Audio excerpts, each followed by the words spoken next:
Les damos la bienvenida un día más a este espacio, este programa de la pluma del escribiente, donde intentamos a través de la palabra de Dios y aplicando o desarrollando las funciones de los ministerios establecidos por el Señor, capacitar a los santos para la obra del ministerio, la edificación del cuerpo justamente del Señor Jesucristo. Así como hay ministerios específicos relacionados con el apóstol, el profeta, el evangelista, el pastor, el maestro, entendemos que hay ministerios a lo Moisés, que de alguna manera sacan a la gente de la esclavitud, sacan al pueblo de Egipto o del mundo, pero luego hacen falta los Josué, que tienen la responsabilidad de introducir a las almas que han salido de Egipto, pero que tal vez se encuentran en un desierto, introducirlas a la tierra prometida, a esa tierra donde fluye leche y miel, a esa vida que prometió el Señor Jesucristo cuando dijo: yo he venido para que tengan vida, y vida abundante, vida plena. Porque esto que nosotros hablamos no es una estructura religiosa, ni siquiera es una religión. Esto tiene que ver con un estilo maravilloso, glorioso de vida. En tiempos donde yo creo que las saetas de las tinieblas, las influencias, los tentáculos de Egipto, de Babilonia, es decir, el bombardeo que viene de algunas organizaciones internacionales, como hablamos en el programa anterior, por ejemplo la ONU, la Organización de las Naciones Unidas, ha declarado que la Iglesia cristiana es enemiga de la ONU, porque ellos dicen, según ellos y la resolución que sacaron y que ahora en este año ya la comenzaron a aplicar, dicen que la Iglesia es enemiga. Claro, y sacan una batería de cosas, de todo lo que tiene que ver con ideología. Bueno, vamos a seguir hablando acerca de eso, pero nosotros no estamos aquí para disputar, para discutir.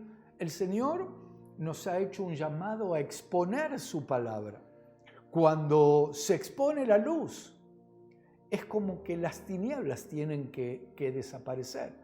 Claro, Dios no obliga y esto no es por obligación. Dios ha dado libertad. Nosotros lo que hacemos, según dice la palabra, tenemos que enseñar la diferencia entre lo santo y lo profano, lo santo y lo inmundo, lo limpio, dice Ezequiel 44:23, entre lo limpio y no limpio. Parece evidente, parece obvio, pero hay cosas en estos tiempos que se están confundiendo, porque ya las han puesto ahí sobre la mesa, ya las están introduciendo. Claro, muchos cuando lo oyen al principio les parece un disparate, pero esto es una técnica donde desde diferentes medios, donde desde diferentes redes se van imponiendo algunos temas y al tiempo ya no suenan como ridículos, se van aceptando, se los va como recibiendo. Cuando te querés acordar ya están dentro de la iglesia, pero bueno, gracias a Dios, el Señor nos permite alzar la voz. ¿Para qué? Como dice la palabra, y quiero leerles ahora un pasaje que está en Hebreos capítulo 12. Quiero que marquemos la diferencia justamente entre lo santo y lo profano. Mirá cómo dice Hebreos 12, el versículo 16. Vamos a leerlo en la versión popular, Dios habla hoy. Dios habla hoy, Hebreos 12, 16. Dice que ninguno de ustedes se entregue a la prostitución, oí esto, ni desprecie lo sagrado. Ninguno de ustedes, dice esta versión, se entregue a la prostitución ni desprecie lo sagrado, pues esto hizo Esaú, que por una sola comida vendió sus derechos de hijo mayor. Vamos a detenernos aquí porque según esta versión, coloca prácticamente el despreciar lo sagrado. Despreciar lo sagrado lo pone a la misma altura que la prostitución. Qué tremendo. Ahora, ¿qué sería despreciar lo sagrado? Porque queremos hablar de marcar la diferencia entre lo limpio y lo no limpio, entre lo santo y lo profano. Entonces aquí, mirad cómo dice, ninguno de ustedes se entregue a la prostitución ni desprecie lo sagrado, pues esto hizo Esaú. ¿Qué sería despreciar, por ejemplo, lo sagrado? A veces me pasa de hablar con algunos hermanos, me mandan correos, incluso de afuera, que me dicen que en su lugar declararon una palabra, por ejemplo, el año de la conquista, por poner un nombre, algo que nosotros hemos sentido hace unos años atrás. Imagínate que yo me pongo a decir, no, eso ya pasó, eso fue para antes. No, ahora estamos en el año tal. De alguna manera eso sería despreciar lo sagrado, porque si ahí se estuvo orando, buscando una palabra profética, una palabra guía, creyéndole al Señor. Ahora, ¿no te ha pasado de encontrarte con hermanos que de alguna manera desprecian lo sagrado a lo Esaú? El pensamiento de Esaú fue el siguiente: ¿para qué me sirve la primogenitura? ¿De qué me sirve en definitiva la bendición? Yo tengo hambre, estoy cansado, pero mejor se la vendo a Jacob, si total, no me va a servir para nada. Bueno, hay muchos hermanos que lamentablemente piensan de esa manera. Por ejemplo, un pensamiento de esa manera puede ser, yo tengo mi negocio que me da de comer. O como me dijo una vez un hermano que se compró un auto para trabajar de remis y me decía, mi auto, que lo lavaba todos los días, eso está bien, pero yo creo que lo lavaba casi rozando la idolatría, pero está bueno, hay que lavarlo. Pero él decía, mi auto, ahora que logré comprarme mi auto, es el que me da de comer. Quiero aclarar algo, puede ser que el auto sea el instrumento que Dios usa para darle de comer a alguien que trabaja de remisero, que maneja un taxi, pero la fuente de nuestra bendición, la fuente de nuestra provisión es Dios. Tengamos siempre claro esto, porque podemos caer en el error que cayó justamente Esaú, de decir, pero ¿de qué me sirve eso? No, yo no necesito la bendición de Dios. No necesito la primogenitura. Yo quiero saciar mi necesidad ahora. Qué maravilloso que el Señor nos permite a través de su palabra revisar estas cosas y poder separar. Tenemos que separar entre lo bueno y lo malo. Así como el Señor dijo un día en medio de las tinieblas, sea la luz. Y fue la luz. Y se separó eso. Hay cosas que inevitablemente, o por lo menos para nosotros, los hijos de Dios, tenemos que marcarlas bien. Aunque muchos estén apuntando a una religión única, aunque las bases de lo que está estableciendo la ONU apunte a eso, a una única religión que permita todas las ideologías, todas las creencias, un ecumenismo ya explícito. Sin embargo, los hijos de Dios, el Señor nos ha llamado a marcar la diferencia entre lo santo y lo profano. Mira, quiero leerte otro pasaje, una de las características de los hombres del tiempo final. Mira cómo dice en segunda de Timoteo, capítulo 3, versículo 2. Bueno, aquí son varios versículos que habla, por ejemplo, en el 2 dice, porque habrá hombres amadores de sí mismos, avaros, vanagloriosos, soberbios, blasfemos, desobedientes a los padres, ingratos, impíos. La lista, creo que son 18 características terribles de estos personajes. Sin afecto natural, implacables, calumniadores, intemperantes, crueles, aborrecedores de lo bueno, traidores, impetuosos, infatuados. Mire qué listita. No estoy pasando lista ahora, ¿eh? No, esta es una lista terrible. Así que nadie levante la mano del otro lado porque no tenemos nada que ver, eso espero, nosotros con esto. Amadores de los deleites más que de Dios, que tendrán apariencia de piedad, pero negarán la eficacia de ella. A estos evita. Ahora quiero mostrarte cómo dice el versículo 2. Encontré una versión, la Nueva Traducción Viviente. A ver, déjame confirmar. Sí, es la Nueva Traducción Viviente. Fíjate cómo dice el 2 de Timoteo, capítulo 3, el versículo 2, esta versión. Dice, pues la gente solo tendrá amor por sí misma y por su dinero. Está hablando de las características de los hombres de estos tiempos. Luego dice, esta versión dice, serán fanfarrones y orgullosos.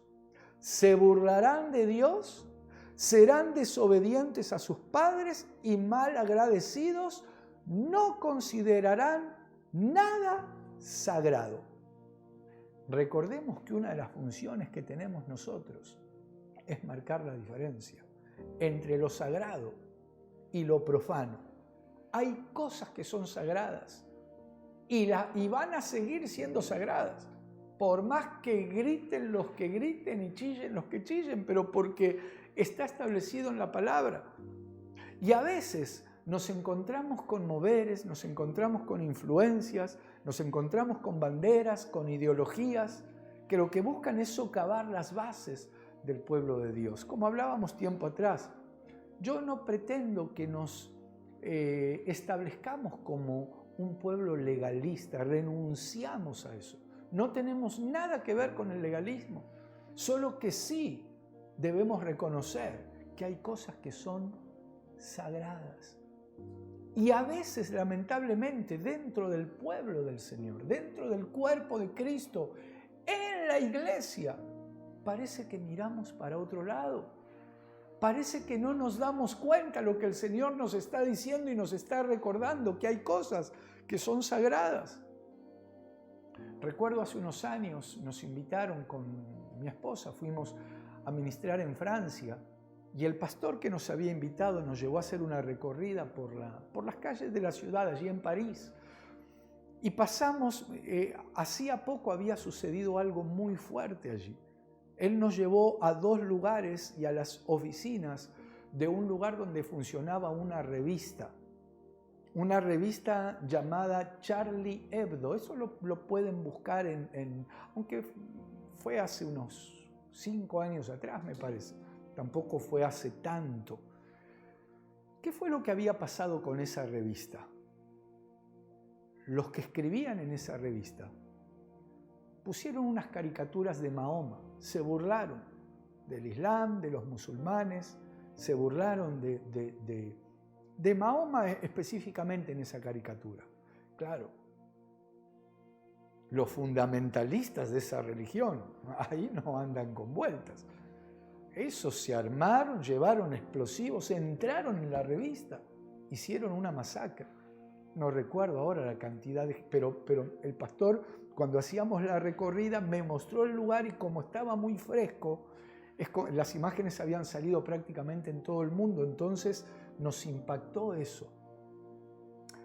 Ahora, ¿qué te quiero decir con esto? Yo luego me fui a averiguar un poco de qué hablaba esta revista. ¿Por qué hicieron lo que hicieron?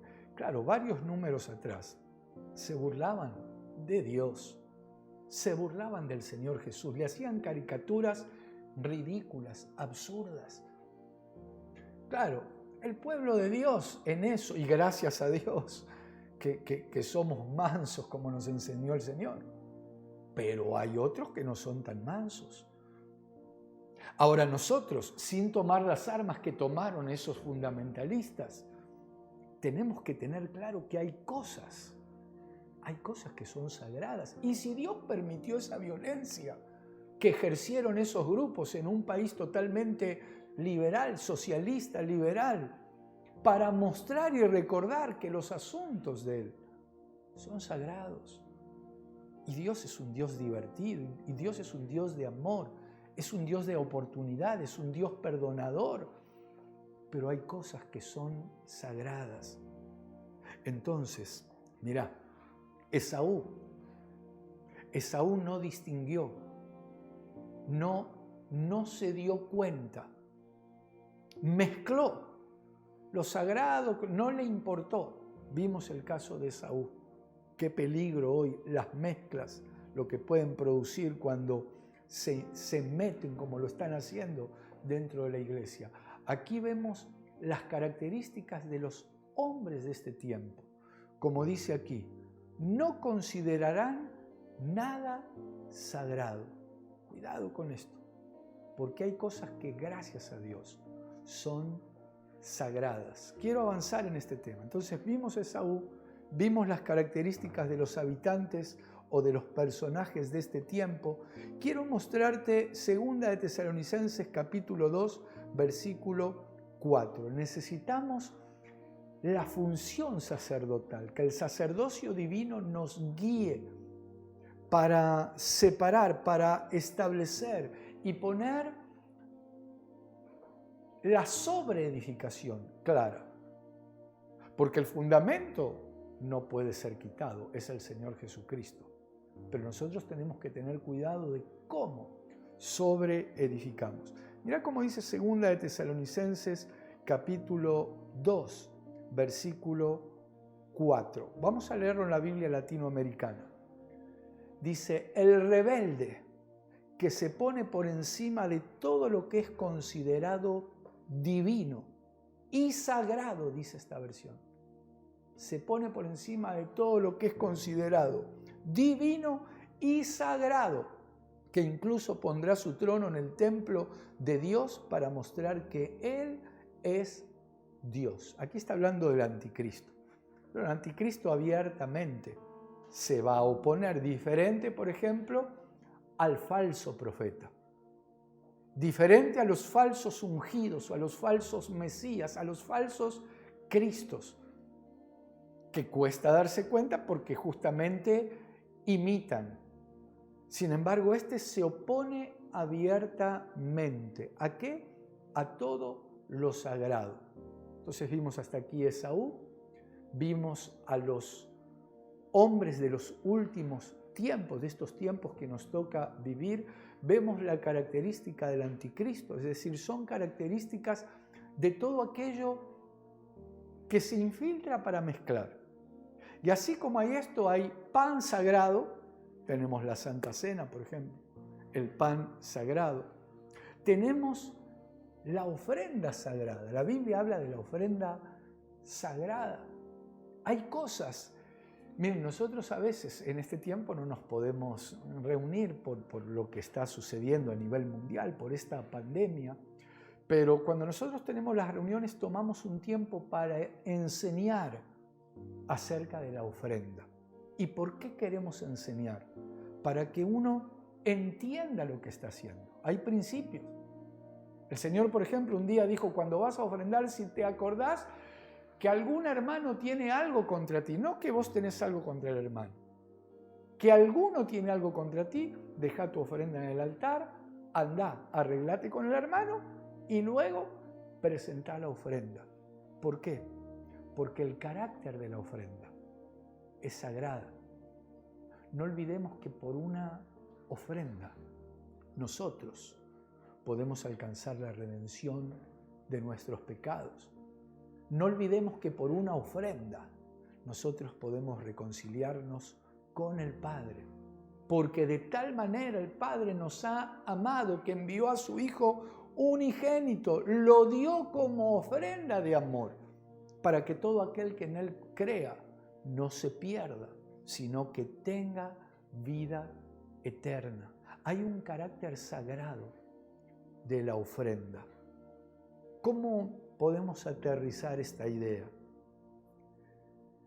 Hace poquito hablé con uno de los pastores allí en el norte que trabaja con nosotros y él me contó una situación. Ellos están empezando no hace mucho tiempo, pero él me compartía que, claro, ellos hacían las reuniones, no tenían músicos, no tenían instrumentos, pero entonces no voy a decir de dónde para no dar nombres y tampoco el lugar para que nadie saque conjeturas. Pero lo impresionante es que un día un jovencito se acercó y el padre, en una muy buena posición económica, Dios tocó su corazón. ¿Por qué? Porque hacían la música o la alabanza, la adoración a capela. Qué maravilloso. Yo me los imagino del otro lado ahí cantando con esa voz de arcángeles. Qué bendición. Pero bueno, así estaban en esta congregación y este hombre sintió en su corazón comprar un teclado. Porque claro, en el teclado, hablando con el pastor, le dijo que ahí podían poner ritmos y podían poner varios instrumentos. Entonces, claro, compra el teclado y lo pone al hijo. O sea, le pide al hijo que se involucre. Y el hijo de este hombre que dona o que ofrenda el teclado se mete en la alabanza. Eran dos nada más. Pero claro, un teclado nuevo, sonaba lindo, consiguieron también baffles. El tema es que al tiempo llegó una persona que sabía de música, porque el hijo se puso a tocar el teclado, pero no sabía nada. Yo no sé si a veces se tenían que tapar los oídos algunos en la reunión, pero lo bueno es que ahí salían adelante. Pero llegó una persona que conocía y hasta daba clases de música. Entonces habló con el pastor y el pastor le dijo a este jovencito, es decir, al hijo del que había ofrendado el teclado, que tome clases de piano y de teclado. Eran gratis para poder darle excelencia y mejor calidad a lo que hacemos para el Señor. Porque entre paréntesis, qué bueno que al Señor le demos lo mejor. Lamentablemente se ha entrado en una mentalidad, la iglesia del Señor Jesucristo, en que como Dios hizo el sacrificio, Dios lo dio todo, parecería que nosotros no tenemos que hacer nada. Miren, yo le doy gracias a Dios que nosotros, bueno, ahora no lo podemos hacer por una cuestión de estas restricciones, pero jamás hemos cobrado un congreso, jamás. Y esto no lo digo por jactarme, porque respeto también a los que cobran, porque seguramente hay gastos, pasajes, ofrendas, pero gracias a Dios, nunca lo hemos hecho. Pero pienso que se han desvirtuado algunas cosas y creemos que todo lo de Dios que Dios tiene que hacerlo todo y darnos todo, cuando la realidad es que nosotros nos tenemos que esforzar para alcanzar las bendiciones que Él tiene para nosotros. Lo imposible lo hizo el Señor con su sacrificio. Él fue a la cruz por nosotros.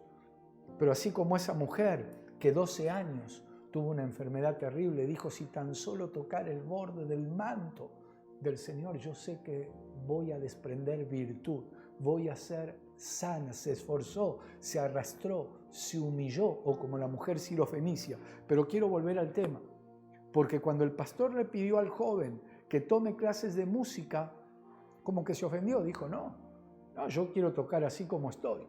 Entonces cuando volvió a su casa le dijo a su papá que había alguien que iba a dar clases de música en la iglesia y que él no iba a estar más en la alabanza. ¿Qué hizo el papá de este joven? ¿Qué hizo el millonario de esa pequeña congregación? ¿Se ofendió? Fue a la iglesia y le pidió el teclado al pastor. Me lo contaba el pastor. Yo le dije, ¿y no le dijiste, acá hacemos como Santa Rita, lo que se da no se quita? No le dijo eso. Pero la realidad es que si nosotros damos una ofrenda al Señor con un carácter sagrado, tenemos que saber que lo que le damos al Señor es justamente para Él. Y no luego si no me gusta lo que me dicen, si no me gusta la cara del que llegó, entonces me devuelven lo que es mío. Pero bueno, simplemente estoy poniendo ejemplos de cosas que son sagradas. Miren, a la luz de la palabra, el Señor, dice Ezequiel 44:23, que hay una función sacerdotal que tiene que ver con separar lo sagrado de lo profano, lo limpio de lo no limpio. Yo creo que cada vez estas saetas van a ser arrojadas con más fuerza desde la Organización Mundial de la Salud, desde la Organización de Estados Americanos, desde la Organización de las Naciones Unidas, metiéndose a través de ideologías, entrando en las escuelas a través, por ejemplo, de la educación sexual integral, que no tenemos nada con la educación sexual integral, pero sí en la ideología que viene involucrada en eso. Porque claro, no es todo lo mismo. Y justamente les hablaba en el programa anterior que por causa de la mezcla, esa estrategia del rey de Asiria, dice el segundo libro de Reyes, capítulo 17, lo pueden leer a partir del versículo 24. ¿Qué fue lo que hizo el rey de Asiria? Sacó a los habitantes de una ciudad llamada Samaria, era pueblo de Dios, los llevó a un exilio y en lugar del pueblo de Dios trajo personas de 5 ciudades diferentes. Eso produjo una mezcla terrible. ¿Cuál fue la consecuencia? Dios mismo tuvo que enviar leones que empezaron a matar a la gente, empezaron a devorarse a la gente, hasta que le pasan el informe al rey de Asiria. Y este rey, ¿qué dice? Algo hay que hacer porque no va a quedar ninguno. Como que se le prende la lamparita, como que Dios mismo lo guió y dijo, ahora entiendo lo que tengo que hacer. Lleven uno de los sacerdotes que se lo llevaron al exilio, que lo sacaron de Samaria, vuélvanlo a llevar para que les enseñe la ley del Señor y la costumbre del Dios de este lugar, porque si no van a perecer todos. Entonces en este tiempo nosotros como sacerdotes del Señor, porque te recuerdo que el Señor nos ha adquirido un pueblo especial. Somos linaje escogido real, sacerdocio, pueblo adquirido por el Señor. ¿Para qué? Para que nos refugiemos, para que nos encerremos en una burbuja, en un monasterio allí donde nadie nos vea. No, para alzar la voz del Señor, para anunciar las virtudes de aquel que nos llamó de las tinieblas en las que andábamos a su luz admirable. Y luego que hacemos ese anuncio, necesitamos discipular, con todo lo que significa el discipulado. El Señor nos ha mandado, es parte de la gran comisión. Por un lado, id y predicad este evangelio a toda criatura, Marcos capítulo 16, pero dice en Mateo capítulo 28, id por todo el mundo y hagan discípulos bautizándolos en el nombre del Padre, del Hijo y del Espíritu Santo, enseñándoles a que guarden todas las cosas que yo les he mandado. Entonces, dentro de lo que el Señor nos ha enviado, una vez que las almas se acercan al Señor, tenemos que mostrarles la diferencia entre lo sagrado y entre lo profano, lo limpio y lo no limpio. Yo creo que tenemos que seguir con este tema porque hay cosas que parecen que son fáciles de discernir, de darnos cuenta, pero no es tan así. Pero hemos llegado al final, así que esperamos encontrarnos pronto en un próximo programa.